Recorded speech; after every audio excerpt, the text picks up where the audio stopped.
opening talks and the rest of the talks today. At the end, Wendy Matsumura and I will try to keep you from nodding off, right around 4 o'clock in the afternoon.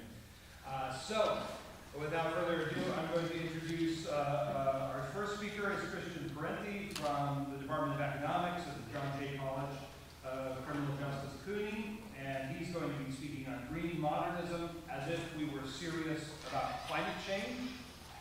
And after Christian will be Diana Gilday from Binghamton University here, our very own organizational mastermind, and we'll find that she has more than one skill at her disposal.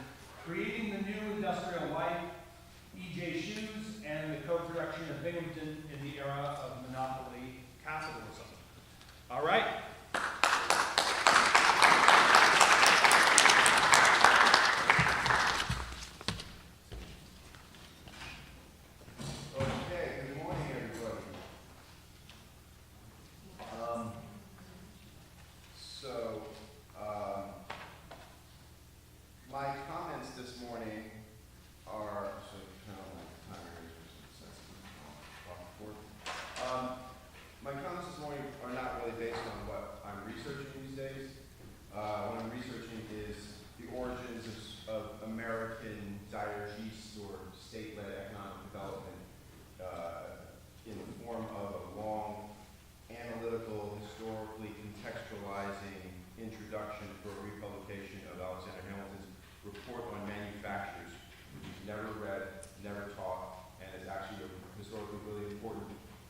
Template for the developmental state. It's how America actually developed capitalism.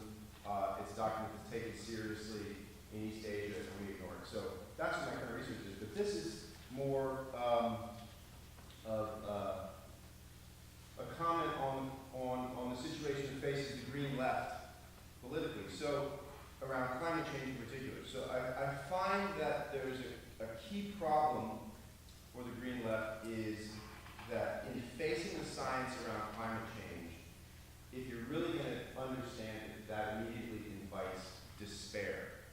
If you comprehend the science around tipping points and the way that climate change is a non-linear event and the reality that all 14 climate, major 14 model computer climate models are getting better and better, that we've lived through 30 years of their predictions, and we know what's coming, and it's this radical and rapid acceleration of the rate of change. So, in the face of that, frequently people check out or they drift off into a kind of fantasy politics, or they turn on each other around silly micro issues. So, how to deal with this cynicism? And I think one of the ways, part of what a world-ecology informed green left has to do is combat this cynicism, which we don't talk about that much, by presenting a credible case for how to avoid catastrophic climate change. And over the last few years, I've been trying to do that by pointing out the fact that capitalism could deal with not the environmental crisis, which is a whole series of interlinked problems, but could actually deal with climate mitigation using existing technologies, alternative energy, the electrical grid, electric vehicles, etc. Right? All of this exists. The question is what kind of policies will bring it to scale. We even actually have the laws on the books we need. We have the money. The problem with capitalism isn't that there isn't enough money. The problem perennially is that there is too much money, there's too much liquidity, not enough places for profitable investment. So capitalism, if under enough pressure from the left, could deal with the climate crisis to buy time to deal with the rest of the environmental crises. But there's a nagging problem in all this, which is that we are, as was mentioned in yesterday's, in the morning, we're at 405 parts per million of CO2 in the atmosphere, and the tipping points are somewhere around 350 parts per million. So what do you do about that? Usually we just ignore the stat, or we say, oh, we plant trees, but that's not really that realistic. However, there is, there are technologies that exist that we can use to deal with this. So, but first, there's this problem of our relationship to technology, the broadly defined green left. And there's a catchphrase, no techno, expect technology alone to change the situation, that social relations also have to change.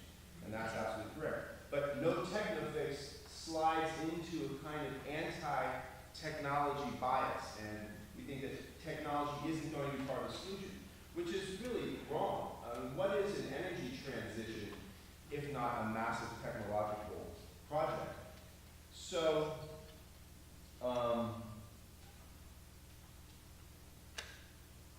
so the good news is we have all these technologies, but the core problem is, around whether it be solar technology or carbon stripping from the atmosphere. Basic thing is we face the classic contradiction that Marx talked about, contradiction between the forces of production and the relations of production. The relations, social relations of production are fettered on the forces of production. In terms of decarbonization, this is something we never talk about, right? We're against geoengineering. Geoengineering is insane, the idea of spraying sulfur particles into the atmosphere. All that stuff is bonkers. But there is this technology, stripping CO2 out of the atmosphere, right? They've been using it for decades in submarines. Carbon capture sequestration has been around for a while. The problem is, how do you store the CO2? If you store it as a critical gas, it leaks out, CO2 is a poison, they don't know what to do with it. This technology exists, it's mostly used by the oil industry. They pressurize oil wells with CO2 gas. But in only the last year, an experiment in Iceland has proven very successful. And what they did is they turned CO2 into basically limestone. And they did this by mixing it with a combination of carbon dioxide, basically in water, with hydrogen sulfate, injected underground into basalt rock formations, and they just let this sit, and CO2 precipitates out into a white, chalky solid, and this is called enhanced weatherization. It's an enhanced version of what happens naturally. And much to the surprise and delight of the scientists, this liquid mixture turned into rock in less than 2 years. So let that sink in for a second. The technology exists to strip CO2 out of the atmosphere at a rate far faster than trees can do, like 100 times faster. And then not store it as some problematic poisonous gas, but turn it into a rock. So where is the discussion around this technology? Well, it's around, at this point, people, the boosters for this, talk about how this can be brought up to scale by marketing this rock. Maybe builders would buy this rock, which is ludicrous, right? This is insane. Why would you buy this expensively produced limestone when there's cheap real limestone somewhere else? There's no way that the market is going to bring this to scale. So here we are. We have modern civilization with all the tools it needs to continue on in an habitable planet, and we don't even have a real conversation going yet about what kind of political arrangements, what social relations would be necessary to use that technology. And part of the problem is because those of us on the green left, probably defined, I think, operate under this sort of fear of discussing technology, because that's the other side's set of tools. So already there's a geothermal plant in Reykjavik that is pulling 5,000 metric tons of CO2 out of the atmosphere every year and storing it this way, but that's equivalent to about 2,000 cars. In other words, it's nothing. And I did some back of the napkin calculations on what it would cost to strip out just current emissions in this technology, and it would be about 150% of annual U.S. GDP, right? It's phenomenally expensive. There's no way that the market, that the private sector can do this. So obviously the public sector and state action is once again called to the fore. And we have to view this sort of extreme climate technology, not geoengineering, but what's called carbon engineering or carbon stripping or enhanced weatherization. We have to view this as a type of infrastructure that modern civilization needs to save itself. And I think this set of problems raises questions also about modernity, right? That part of our fear of technology is there's this like lurking romanticism around nature as this fetishized object, and this is where Jason's work comes in so importantly. I mean, this is not just a kind of abstract thing. You can see how this operates in a really detrimental way every day in people don't want to commit sins against nature. They don't want to take responsibility as environment makers. They don't want to confront the fact that all of human history is this process of human beings making themselves through making their environments, right? The work I'm sure many of you have read by Pi around fire, arguing that, how human beings are produced by our use of fire, and human beings, even before Homo sapiens, back to Cro-Magnon man, I think that goes that far back in terms of the use of fire for producing whole landscapes, cooking our food, shrinking up the size of our digestive tracts, increasing the size of our brains, et cetera, et cetera. We're the product of our environment-making technology. So we have to embrace that and realize that a socialist future, or any kind of human future, has to involve a modern, I believe, high-tech form of environment making, with this central emergency task of carbon stripping as central to it, and the build-up that's already happened of clean energy to continue. This raises the question of capitalism and socialism. And I'm a Marxist, I'm a socialist, but I think that to some extent, those words can also cloud things. They can become sort of fetishized. And Polanyi is useful in this, right? It's interesting also that Marx never uses the word capitalism in Volume 1. Right? He talks about capital. There's society, there's economy, there's capital, there's a state. And capital is this process that is cancer. Capital is what is doing this. And we conflate capital and capitalism. And I think that to some extent it's useful to pull back a bit and think in those more original terms. That capital is the problem, and what is capitalism? It's this whole ensemble, right? It includes society, it includes the state. And this leads into the question of reform, when reforms become revolutionary, and I'm arguing here for an embrace of a kind of, reformist politics as potentially and inherently revolutionary. That there's no clear beginning and end between capitalism and socialism. That what there is the relative embeddedness or unembeddedness of economic activity, right? This is Polanyi's argument that the idea that market society, capitalism, is this dangerous utopian myth that society can be ruled by the logic of the market. And this is what capitalist elites and intellectuals continue to push for. And we have to push back against that. If we push back successfully, then that eventually evolves into something that we could call socialism. But we do not have to wait for socialism to do these things. We do not have to wait for a total transformation of all economic and social relations to begin this process of building out a green modernity.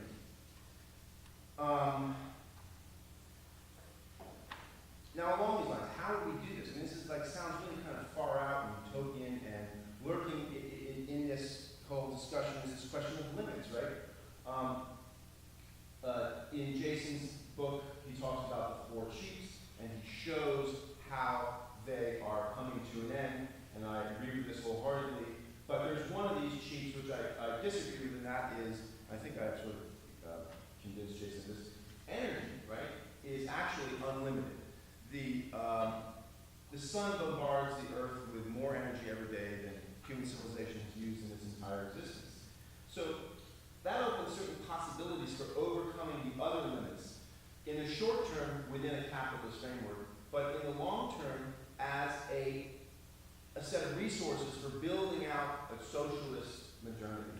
That if we can increase the energy content of our lives while shifting to solar energy, that a lot of other limits that are quite real can be overcome. So take, for example, something like indoor fish farm. There's a shrimp farm up in Newburgh, New York, that in a closed environment produces really great shrimp with minimal harmful inputs other than fossil fuel energy.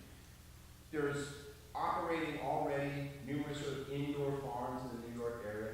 These kind of energy-intensive, capital-intensive forms of agriculture that aren't solutions in and of themselves, but they point the direction towards, what would it look like to increase the energy content of what we consume, and to do so in an environmentally sound way.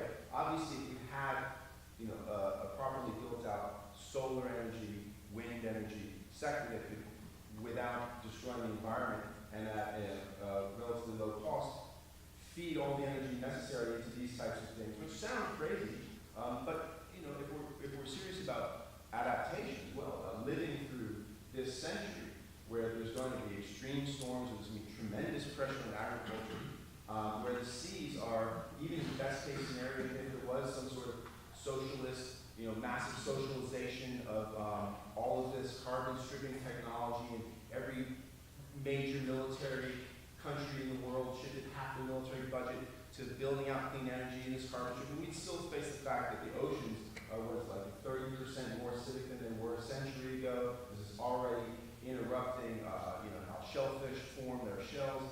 So the ocean itself is going to be a major problem. Sea level rise is going to be a major problem, even in the best case scenario. So a lot of this crackpot sounding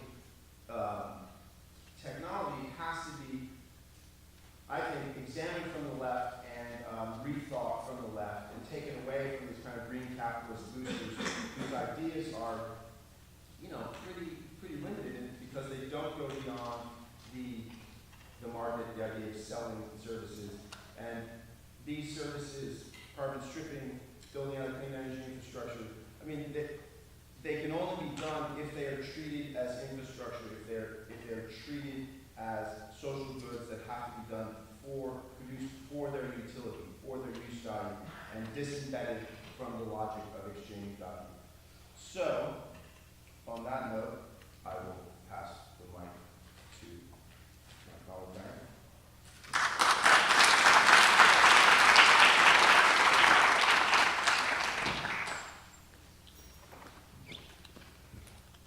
Thank you, Christian. Do my best not to spill my water.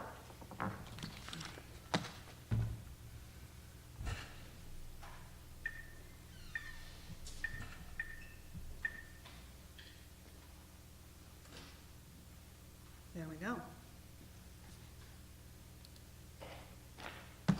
Thank you all for coming, especially to you all there. Creating the New Industrial Life. E.J. Shoes and the Production of Binghamton in the Era of Monopoly Capitalism. Antonio Gramsci wrote of the creation of the new industrial man through the use of force and persuasion. He argued that hegemony, discipline, and a moral policing are required to rein in the animal instincts of workers. George F. Johnson, co-founder of E.J. Shoes and undisputed father of the Triple Cities, Johnson City, Binghamton, and Endicott, where we are right now, did just that. Known as George F., in addition to creating the new industrial worker, he also had to remake the family, and most important, women. The new industrial wife was sometimes a wage worker, but she was always a wife and a mother, a domestic worker. If she weren't already a mother, that was indeed the goal. Her job was to reproduce the workers day to day and generationally. At its peak, E.J. Shoes employed 60% of the industrial workers in the area, over 20,000, and produced more than 52 million pairs of shoes a year. Like other firms in the era of monopoly capital, Johnson integrated vertically and horizontally. As early as 1903, the company began selling shoes directly to dealers, thereby bypassing the middleman. E.J. Shoes was the first in the industry to open retail store outlets. E.J. established tanneries and component facilities to produce linings, heels, soles, and all the parts of the shoe. He built a rubber reclaiming and manufacturing plant in 1922 that used old car tires as the primary source for rubber heels. In 1922, the company's sales were just under $75 million. During the 1920s, there were about 20,000 workers. In 1930, the company had about 18,000 employees working in 28 plants, producing 45 million pairs of shoes a year. The U.S. government issued E.J. Shoes to soldiers in both world wars, making it the company's largest client. During the war years, the company produced 52 million pairs of shoes. In the mid-1950s, the workforce was about 17,000. This was the beginning of the end. It was during the late 1950s and early 1960s that the company began to slowly decline until the last shop was sold in 1994. EJ required a steady workforce in both senses of the word. He needed a solid number of workers to make shoes, and he needed them to be reliable. He created not only the factories, but also the town. His hegemony over the workers stretched beyond the factory floor and into all reproductive spheres of life. Controlling working class women and compelling them to raise their children to be good EJ workers was fundamental to George F.'s master plan to create the ideal town. He did this through two primary means: the EJ Factory Home Program, as the highest benefit to the most loyal workers, and two different monthly publications used to instruct his workers and their families in how to live and how to behave outside the factory gates. Through the pages of EJ Worker Review and EJ Worker Magazine, Johnson reinforced and maintained his hegemony with a barrage of notifications of his good works and a relentless set of strict guidelines for working class women as wives and mothers. The work of the two publications were threefold. They reinforced and maintained Johnson's hegemony through innumerable pieces about the benefits of working for the company and George F.'s personal benevolence to the workers and their communities. They helped to create an elite class, an elite strata of the working class. Each issue strongly featured the most loyal and rewarded of his workers. Many owned their own homes, and most were married with families. They recreated at EJ-sanctioned events, shopped at EJ markets, and were jolly and bright workers. In turn, this elite strata served as a model for the rest of the working class and as a disciplining force upon the dissatisfied workers. Finally, the publications gave clear and precise instructions